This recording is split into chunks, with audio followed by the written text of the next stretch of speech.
Hi, Marc Warnke here with PackGoats.com. I wanted to give you a spring update, just an update on the goats that are in the pasture, how we have the setup going into the spring. We're going into kidding season, who the breeding does are, who my bucks were this season, just so you can kind of see it. So this is spring of 2020, and we still have, of course, the Merciless, the Love Hog around here.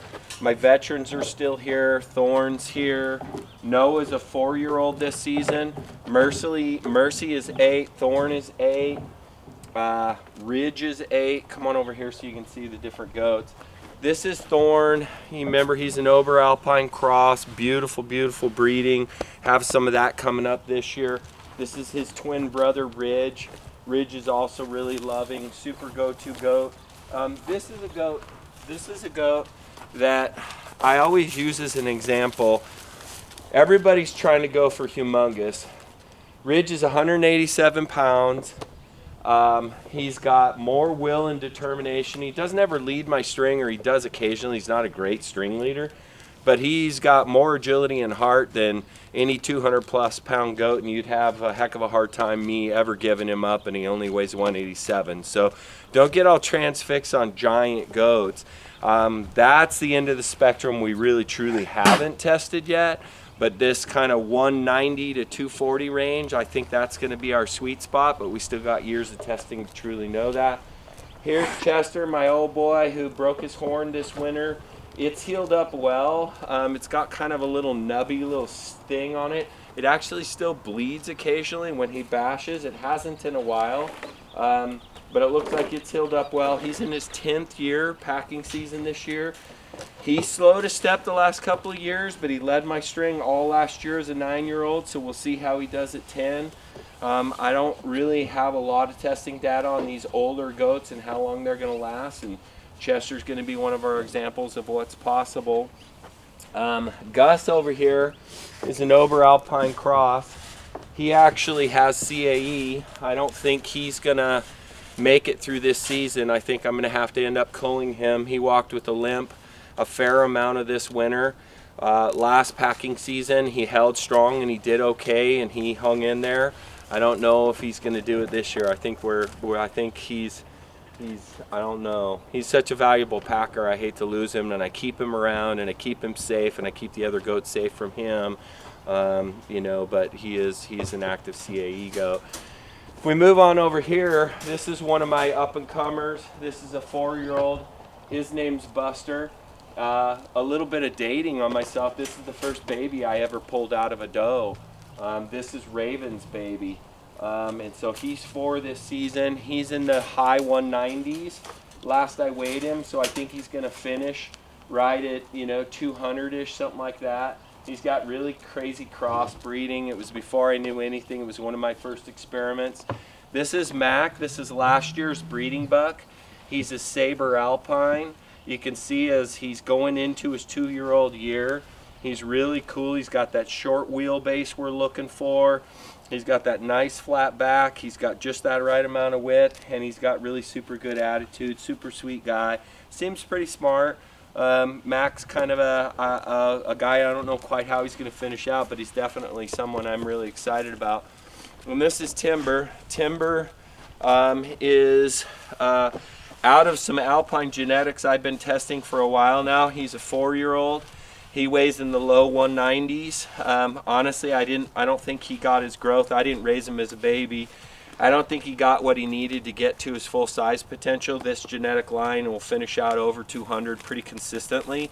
But again, he's still big and he's strong and he's got great width for a pure Alpine. Look at his width, and I'm just really excited about that. His body length is good. I just really like how he finished out, and he's a very beautiful goat.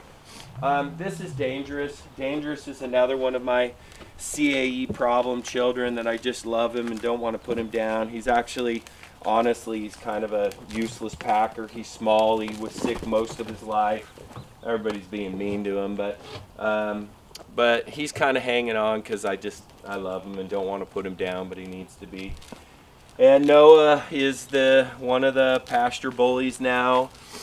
He's probably 3 or 4 in the pecking order.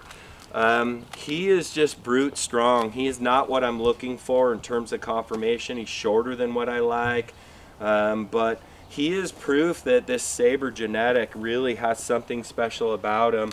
He's super, super strong. Oh, and this is really important for you to hear. So I have been testing now for 2 years, and I'd like to say that I'm more proud of this test, but I'm not. Last year was the divorce year and my back hurting year, and I just could not keep these goats in shape during the winter. I let them basically sit fallow from October till packing season. And because of that, I got to test what it took to take a bunch of out of shape goats, turn them into shape, get them ready for hunting season, and the result was it worked. But I packed all summer, almost every weekend, and by hunting season everybody was ready to go, and it worked. And I had enough goat power to spread out who was carrying loads throughout the summer, so the fact that they were out of shape didn't make much of an impact. Now last year was Noah's 3-year-old season. I didn't do a lot of limiting their feed last year. Especially during the winter. So everybody came out of the winter fat, especially Noah.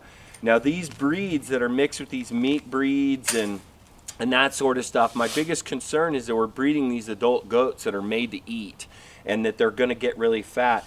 You can see Noah's condition this year. I can feel his ribs a little. He is carrying more fat than a lot of the other goats, but he's not fat.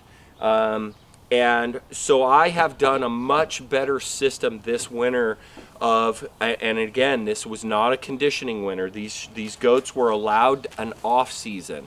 So basically at the end of October, beginning of November, so November, December, January, they've basically had 3 months fallow in the pasture. Now I have an active pasture and they have lots of stuff to do in here, but they haven't been on the trail. And Noah is not super overweight this year. So this is the other add-on that I'm testing. Last year I tested, can you get goats into shape by hunting season and for summer packing season if you don't work them during the winter? And the answer is yes, but you do need to pack actively all summer long to get them ready for a big heavy elk season. And then the other question that I answered this year is, can you keep goats lean throughout the winter by limiting their feed? And the answer to that is yes. And we were able to do that this year with my greatest example of that, which is Noah. And again, this Saber genetic, they do have something special out of Dwight Sharp stuff, and Noah's an example of that, so we'll keep an eye on him. And then let's move on to a couple of my new little guys. Some guys that some of you don't know about yet. This is one of my new little breeding bucks from this year. Come here, Turd. These guys are kind of scared because everybody picks on them. This is Sergeant, and Sergeant is another example of a Saber Alpine cross. And he actually has a little bit of Nubian in him as well, because his mom is a quarter or a half Nubian, I can't remember. You can see he's got the speckly ear backs, indicative of Nubian. He's completely non-vocal. I used him as a breeding buck this year because he's exactly what I look for. Short wheelbase, so see how he is short to here. Body to leg ratio, he's a little deeper in the body than I like, but he's still got more legs than body, and he keeps varying as he's growing.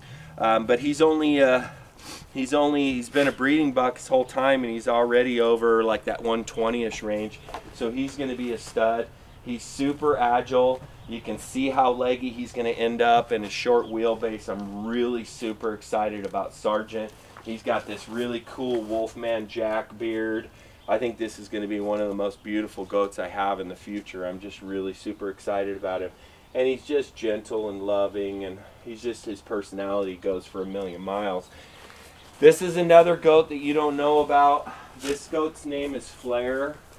I have to say I don't know a ton about this genetic. He came with another goat I was really looking forward to named Slick, who I'm going to introduce you in a second.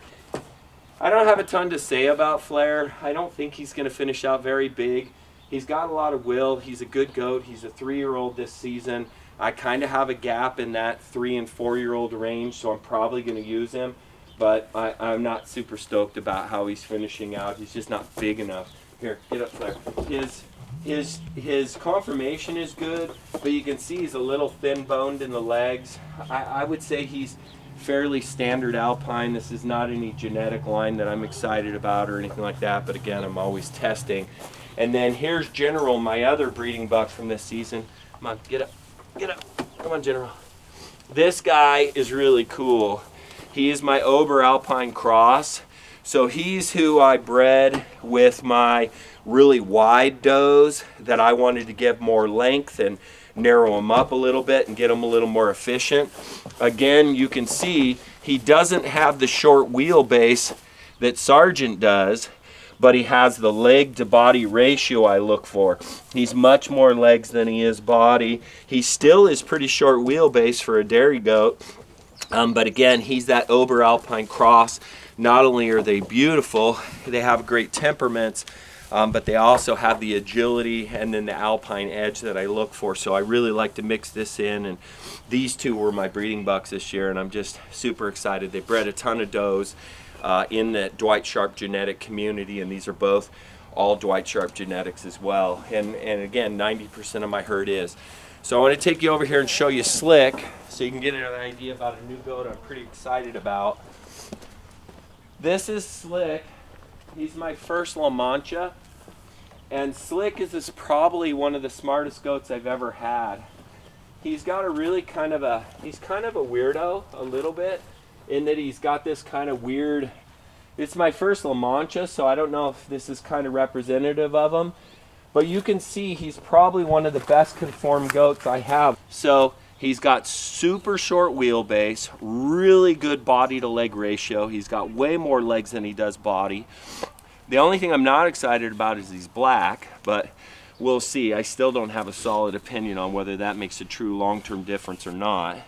And he's super smart. He walks really nicely. He's a 3-year-old right now, and he's, I think if I remember right, he's 180-ish as a 3-year-old, but he's just a super cool goat. And so I'm finally testing this whole Lamancha piece, and I'm excited about him. So we'll see how Slick does. Keep an eye on Slick in the future. This is Roan. Roan, remember, he's Mac's litter mate, or you know, he's Mac. He was a baby along with Mac. So this goat is just short of 2 years old right now. Now he is 215 as a 2-year-old right now, and he's a subdominant. He's scared of thorn there.